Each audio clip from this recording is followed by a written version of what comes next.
자고 일어났더니 눈이 엄청 왔어요. 눈이 한 7cm 정도 쌓였네요. 와.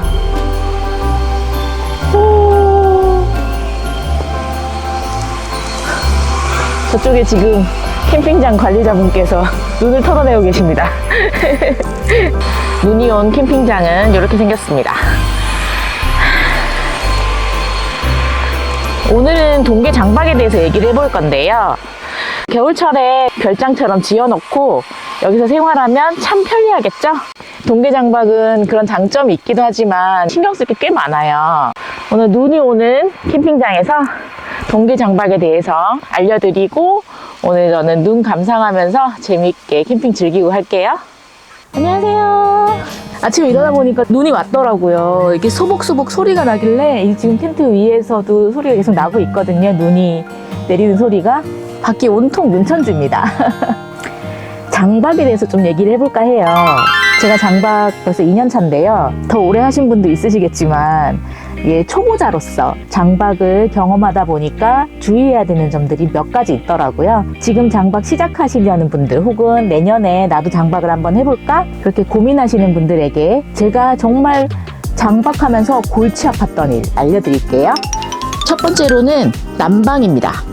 겨울 장박은 텐트를 큰 걸 설치하기 때문에 난방이 굉장히 중요해요. 저는 지금 등유난로를 하나 쓰고 있는데요. 이거 말고 화목난로를 쓰시는 분도 있고요. 전기를 쓰시는 분도 있어요. 근데 요즘에는 캠핑장에 전기 허용량이 크지 않기 때문에 요즘 많이 기피되고 있죠. 장박으로 쓰시는 텐트들이 4m 정도 되는 대형 텐트들일 거예요. 난로 하나 가지고는 사실 충분한 난방이 되지 않습니다. 지금처럼 영하 3도, 5도 이 정도면 괜찮은데요. 한겨울, 그때는 이 난로를 부족해요. 제가 작년에는 토요토미에서 나오는 팬히터를 썼어요. 대용량 큰 팬히터예요. 굉장히 훈훈하고 내부 실내를 따뜻하게 할 수 있어서 텐트 안에서 반바지 입고 지낸 적도 있어요. 팬히터는 부피도 크고 가격도 한 50만 원 정도로 굉장히 비쌉니다. 그래서 처분했는데요. 이 텐트의 크기에 따라서 난방을 어떤 것을 할 것인가를 정하셔야 돼요. 일반 등유난로는 전기가 없어도 쓸 수 있다는 장점이 있고요. 실내에서 불을 피우기 때문에 약간 뜨거운 거에 주의하셔야 된다는 점. 두 번째로 화목난로를 많이 쓰시죠. 화목난로는 제가 작년에 써봤는데 밤중에 잠을 잘 때 텐트 보온을 위해서는 좋지 않은 방법이에요. 캠핑에 사용하는 화목난로는 이렇게 한 30cm 정도 사이즈의 작은 거잖아요. 거기에다가 땔감을 아무리 많이 넣어 놓는다고 해서 그게 아침까지 유지되지 않거든요. 자다가 너무너무 추워서 깹니다. 장작 4-5개 너무 꽉 차거든요. 2시간도 안 가요. 그래서 화목난로는 땡! 틀렸어요. 그리고 화목난로랑 같은 구조인데 펠릿을 넣어서 태우는 펠릿 난로가 있어요. 펠릿통을 6kg짜리 이만한 거를 위에다가 이렇게 설치를 해놓고 시간마다 조금씩 펠릿을 떨어뜨리게 해주면 아침까지 뗄 수 있는 장점이 있어요. 3kg짜리가 보통 한 4-5시간, 6kg짜리 2배짜리 제가 알기로는 사이즈가 한 40cm 정도 되거든요. 그 정도 되는 사이즈가 8시간에서 10시간. 일단 텐트에 구멍을 뚫어야 되잖아요. 화목난로든 펠릿난로든 텐트에 연기 배출을 위한 구멍을 뚫어야 돼요. 홀잭을 설치를 해야 되고, 홀잭이 미리 있는 텐트면 좋지만 보통 텐트에는 홀잭 구멍이 없잖아요. 그래서 굉장히 번거롭다. 그리고 한번 설치를 하면 연통의 위치 때문에 자리를 옮길 수가 없어요. 그대로 그 자리에 계속 고정시켜 놓고 쓰셔야 해요. 텐트처럼 좁은 공간 안에서 건드리거나 데이거나 이런 사고가 생깁니다. 그래서 저는 그렇게 추천드리지 않아요. 특히 초보자분들은 화목난로나 펠렛난로는 다루기가 어려우셔서 안 쓰시는 게 좋을 것 같아요. 구력이 좀 되시는 분들, 그런 분들은 낭만을 위해서 화목난로 유리에 이렇게 불이 막 피워져 있는 걸 보면 되게 낭만적이잖아요. 저도 그것 때문에 작년에 사서 썼었는데 실용적인 측면에서 따지면 화목이나 펠릿은 그렇게 좋은 방법은 아닌 것 같아요. 그리고 세 번째로 많이 쓰시는 게 팬히터. 등유가 들어가는 난로인데요. 앞에 팬이 달려 있어서 뜨거운 공기를 실내에 순환시켜줍니다. 일반 난로랑 비슷한 크기의 용량을 쓰셔도 실제로는 훨씬 더 따뜻해요. 대신 계속 바람이 실내에서 돌기 때문에 건조해집니다. 그래서 가습기가 꼭 필요해요. 그리고 팬을 돌리기 위해서 전기가 필요합니다. 많은 전기를 먹는 건 아니지만 전기를 꽂아야 된다는 점. 전기가 안 되는 곳에서는 쓸 수 없어요. 그리고 마지막으로 네 번째, 전기 히터가 있어요. 전기 히터는 온풍이 나오는 온풍기랑 발열만 되는 그냥 히터, 이렇게 두 가지가 있는데 둘 다 전기가 많이 먹잖아요. 캠핑장에서 허용 용량이 600W 정도 돼요. 근데 팬히터가 제일 작은 게 400W, 열량이 좀 높다 하는 거는 800에서 1000W거든요. 2000W짜리도 있어요. 특히 온풍기 같은 경우는 2000이 넘어요. 근데 그런 거 쓰시면 여기 캠핑장에 전기가 다 나갑니다. 캠핑장에서 허용하는 전기 용량을 다 대부분 넘기 때문에 안 쓰시는 게 좋아요. 정말 급할 때 쓸 용도로 400W짜리 전기 히터를 갖다 놓긴 했어요. 그런데 그렇게 따뜻하지 않아요. 그러니까 요 앞에만 따뜻하고 한 30cm 넘어가면 거기서부터는 춥습니다. 등유난로를 피우지 않은 상태에서 뭐 급하게 얼린 물을 녹여야 된다거나 그럴 때만 쓰고 있어요. 뭐 장점도 있죠. 산소를 태우지 않고 일산화탄소가 발생이 안 되기 때문에 안전하고, 이게 넘어지면 또 여기 꺼지는 장치가 다 붙어 있잖아요, 대부분. 그리고 가격도 4, 5만 원이면 삽니다. 그래서 가격도 저렴하고 해서 텐트 실내가 좁고 추위를 많이 안 느끼신다 하는 분들은 이런 것도 괜찮아요. 안전하기 때문에 텐트의 넓이에 따라서 취사 선택하실 수 있는 것 같아요. 저는 그냥 무난하게 등유 난로를 추천드려요.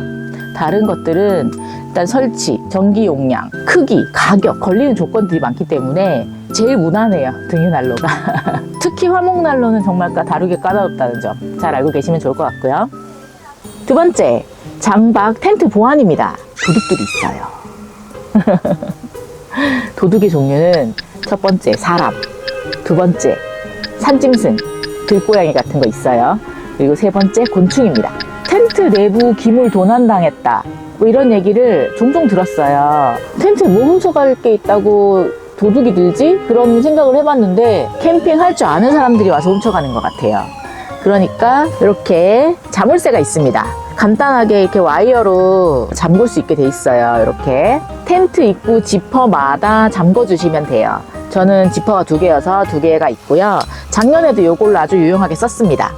뭐 물론 텐트가 천으로 되어 있기 때문에 작정하고 이 텐트를 찢어버리면 어쩔 수 없죠. 그 정도까지 방어를 하려면 그냥 캠핑 안 하는 게 맞아요.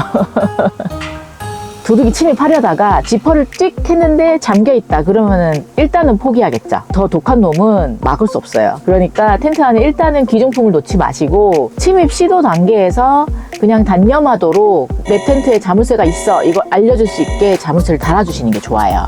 자물쇠 별로 비싸지 않으니까요. 장박 생각이 있으시다면 지퍼 고리랑 팩이나 텐트 밑에 보면 고리 같은 게 있어요. 걔를 딱 물려서 잠궈두면 이 지퍼가 그냥 당기면 올라가지 않거든요. 일단 지퍼를 열지 못하게 하는 게 1차 목표니까 자물쇠를 달아주시는 거를 권해드려요. 두 번째 도둑, 산짐승이에요. 대표적인 건 고라니랑 길고양이. 제가 작년에 길고양이한테 당했어요. 어떻게 당했냐면 날씨가 너무 추우니까 비집고 들어가서 제 이불을 뜯어먹고 똥을 싸고 토를 해놓고 헤어볼 토해놨더라고요. 그러고서는 그 안에서 한 며칠 지낸 것 같아요. 앞에 차가 왔다 갔다 하고 사람이 왔다 갔다 하니까 아마 나갔겠죠. 까딱하면 고양이가 나가는 길을 못 찾아서 텐트를 찢었을 수도 있었을 것 같은데 다행히 텐트를 찢지 않고 출구로 나가긴 했습니다. 그러니까 이 열쇠를 잠궈놔도 고양이는 들어올 수 있어요. 고양이는 액체니까요. 소동물들이 들어올 수 있고요. 고라니는 산에서 가끔 먹을 게 없으면 내려와서 막 여기저기 짓밟고 다닙니다. 그래서 텐트 밖에다가 저런 화로대나 저런 거 놔두잖아요. 그러면 저걸 다 엎어놔요. 텐트 밖에다가 뭘 놔두시지 마시고, 특히 고라니나 들고양이를 유인할 수 있는 음식 냄새가 나는 것들, 이 주변에다가 버리시면 안 돼요. 라면 끓인 국물 같은 거 이렇게 밖에다 그냥 버리시잖아요. 그런 분들이 있더라고요. 그러면 100% 동물이 꼬입니다. 주의하세요. 그리고 세 번째로요, 이건 흔한 경우는 아닌데 곤충 습격을 정말 주의하셔야 돼요. 장비들이 젖어서 막 밖에 낙엽이랑 이렇게 붙어가지고 안으로 들이잖아요. 그 상태에서 이제 장박을 하면 실내에 오랫동안 방치를 한단 말이에요. 지난번에 이제 폭설에 텐트 무너져가지고 이쪽으로 옮길 때 보니까 텐트 안에 개구리가 정말 깜짝 놀랐어요. 개구리가 얼마나더라? 한 3cm 정도? 그렇게 크진 않았는데 개구리가 있는 거예요. 그리고 작년에는 무슨 일이 있었냐면 빨간색인데 나무 갉아먹는 벌레가 있어요. 그게 어쩌다가 텐트 안으로 들어왔나 봐요. 겨울에 또 추우면 텐트 안으로 들어옵니다. 틈이 있으면. 걔네들이 텐트 안에서 먹을 게 없으니 이너 텐트의 바닥을 한 이만큼 갉아 먹었더라고요. 캠핑 쉘프에 천으로 된 선반이 있어요. 그것도 다 갉아 먹어서 구멍 이만큼 났습니다. 이제 못 써요, 그건. 날씨가 추우면 텐트 안으로 동물이든 곤충이든 들어올 수 있으니까 웬만한 틈은 집에 가실 때 다 막아주셔야 돼요. 외부에서 사용했던 물건들에 곤충 알 같은 게 붙어 있어서 실내에서 부화할 수 있거든요. 그러니까 그런 것들도 깨끗하게 닦아서 들이시는 게 좋습니다. 정말 한번 당해보면 세상에 이런 일이 너무 충격적이어서 그때 말을 잊지 못했어요. 아무튼 그런 세 가지의 도둑들이 있을 수 있으니까요. 꼭 텐트에 방범 대책을 수립하시기 바래요.